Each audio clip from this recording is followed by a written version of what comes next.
Hello, in front of me I've got Seat Leon. In this video I'll show you how to play music from smartphone via car's system. In the beginning, make sure that your smartphone is connected with car via Bluetooth or Android Auto or Apple CarPlay, and then take a look at the screen display.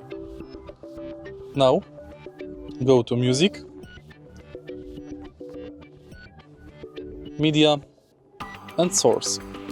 Select Bluetooth. Select Bluetooth device.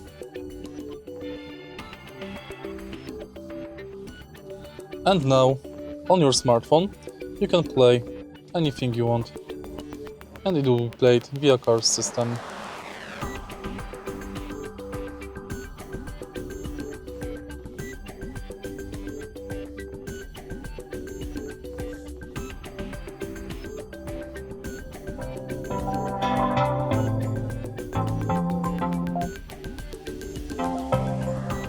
If you find this video helpful, please leave like, comment and subscribe.